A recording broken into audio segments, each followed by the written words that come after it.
السلام عليكم. تعالوا نعمل طريقة ملح الليمون. بصي، طريقة سهلة جدا وبسيطة، هتعمليه في ثواني، هيطلع معاكي في منتهى الجمال. تعالوا نشوف هنعمله مع بعض ازاي. تعالوا نشوف عملنا الكمية دي بايه، والمكونات بسيطة جدا وسهلة. لو عندك هتقدري بعد ما تشوفي الفيديو تقومي تعملي الكمية دي بأقل تكلفة. تعالوا نشوف عملناه مع بعض ازاي. عندك ليمون وملح، تعالى اقولك هنعمل بيهم ايه. وصفة بجد تستحق التجربة. تعالي نشوف هنعمل بيهم ايه. حاجة فعلا بنجيبها ودلوقتي بقت غالية جدا، تقدري تعمليها معايا بكل سهولة. هاتي العصارة بتاعتك، كيس ملح، شوية ليمون حلوين كده، وتعالي اقولك هنعمل بيهم ايه. هنا معايا ملح ومعايا ليمون عصرته. هنعمل ايه يا منى بالملح والليمون؟ هنعمل ملح ليمون. طب ايه الكميه؟ ما اقدرش اقولك. احنا هنعجن مع بعض كده، والقوام اللي انا عايزاه هقولك عليه. هيحتاج طبعا ليمون تاني، وهنفرده بقى في حاجه كده، وبس لازم طبعا يكون مكان فيه هوا، بس لازم نغطيه عشان طبعا احنا ملح الليمون بنستخدمه في حاجات بنستخدمها فيها اكل والكلام ده، ما يجيش عليه دبان ولا حاجه. بصي، طبعا كيلو ملح الليمون دلوقتي بجيبه كيلو ب40 جنيه، يعني حاجه كده اوفر. طب انتي تقدري تعمليه بكل سهوله. بصي، هو كده ايه، هيحتاج ملح تاني من كيس ملح. هنعمل كميه كبيره وهنشوفها مع بعض، وهنشوف الخطوات بكل سهوله. بصي، هو كده ايه، عامل زي حبات الرمل المبلول. ده القوام اللي انا عايزاه. بصي، مش عايزه حته ملح ناشفه، كلها تبقى فيها ليمون. انا ممكن احط الكيس كله واحط ليمون تاني، انا عندي اهو. يبقى من كيس ملح عملنا كميه كبيره اهو. هحط برضو الليمون بالمعلقه عشان ما يكترش منك المقدار يبوظ.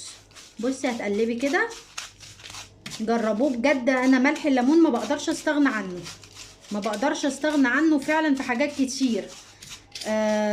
الكتل، كل ما بيبقى فيه حاجات كده رواسب لازم اعمله بملح ليمون كل فترة اهو. بصي، انا ده القوام اللي انا عايزاه. بصي الجمال، انا ممكن احط ملح تاني، احط معلقتين ملح وارجع لك تاني. بصوا هنا الجمال والحلاوة، يعني هو عمل معايا كيس ونص ملح. الليمون طبعا كنت بزود معلقة. هنعمل ايه بقى؟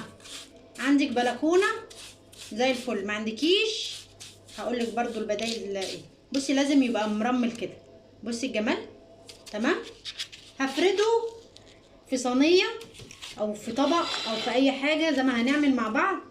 هفرده هنا. طبعا قشر الليمون ده اوعي ترميه، ازعل منك. احنا عملنا الصابون السائل، هتلاقي طريقته على القناه بقشر الليمون والبرتقان واليوسفي، حاجه كده فعلا في منتهى الجمال. تمام. بصي، هتفضي ده كده، او لو عامله كميه اكبر هتعملي في صينيه ماشي، تفردي كده. بصي، وبشاشه بقى او اي حاجه كده على البلكونه لحد ما ينشف. يعني انا هحطه دلوقتي في البلكونه، بس لازم يتفرد كده عشان هو ايه، هيمسك في بعضه هينشف. بصي، لازم تفردي كده، وهوريك ابقى بقى الكميه اللي هتطلع معانا من شويه الليمون والملح. وصفات على قد ايدينا، طبعا الحاجه كلها غليت، فانت بقدر الامكان تقدري تعملي كل حاجه في بيتك بكل سهوله، ما تكسليش.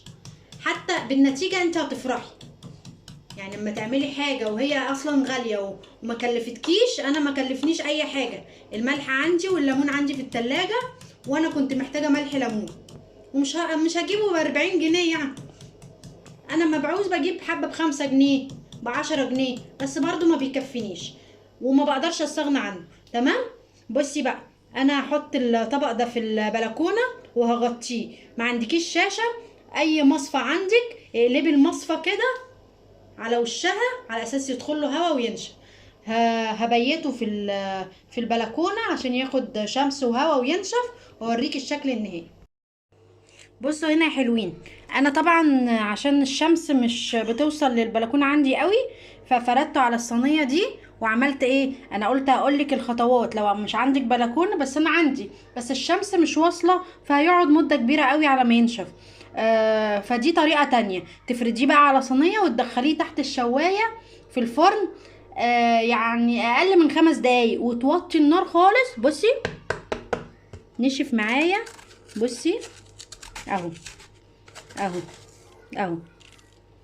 هفضيه بقى، يعني بصي هفكه كده من بعض واوريك الشكل النهائي. بصي الجمال،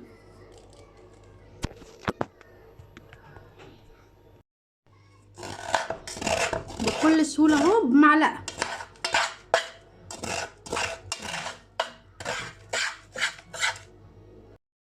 بصوا عمل كميه قد ايه، اللهم بارك، تحفه جدا. تعالي بقى نجربه. انا لما بعمل حاجه لازم بجربها معاكم، عشان اللي تعمل الوصفه تعملها وهي مغمضه. تمام، عندي الكاتل اهو، بصي بصي عامل ازاي. تعالي نحط معلقه ملح ليمون من اللي احنا عاملينه اهو، ونحط شويه ميه واغليه واوريكي شكله بقى عامل ازاي. بصي الجمال والحلاوه. طبعا لسه ما شطفتهوش، بس البخار طالع منه. هشطفه واوريكي الشكل النهائي. بصوا هنا الكتل، حاجه كده فعلا في منتهى الجمال. طب بتستخدمي ايه تاني في ملح الليمون غير تنظيف الكتل؟ لو بتعملي تمر في رمضان انت اللي بتعمليه بتحطي منه، في المسحوق الغسيل بتحطي منه، في كذا حاجة بتستخدمي ملح الليمون في النظافة. لو هتعملي مثلا البلاعة بتاعت الحمام او المطبخ. بصي ليه كذا طريقة في الاستعمال، تقدري تعملي بيه كل حاجة خاصة بالنظافة. تمام. بصي كيس ونص عمل معايا كمية اللهم بارك كتير جدا. هسيبه كده شوية وشوية احطه في علبة او في كيس عشان ما ياخدش رطوبة. جربوه بنفس الطريقة وهيطلع معاكم سهل جدا ومش مكلف. انا في الفيديو في اول فيديو بقول لكم الكيلو ب40 جنيه، لا ده النص كيلو ب40 جنيه، يعني الكيلو ب80 جنيه. لا انتي بأقل تكلفة تقدري تعملي احلى ملح ليمون في الدنيا. بصي الجمال والحلاوة، حاجة كده فعلا سهلة جدا وبسيطة ومش مكلفة. تقدري لو عندك المكونات دلوقتي تقومي تعمليه وهتدعيلي لما يطلع معاكي النتيجة حلوة. جربوه وان شاء الله يعجبكم. كنت معاكم منى امين، والسلام عليكم ورحمة الله وبركاته.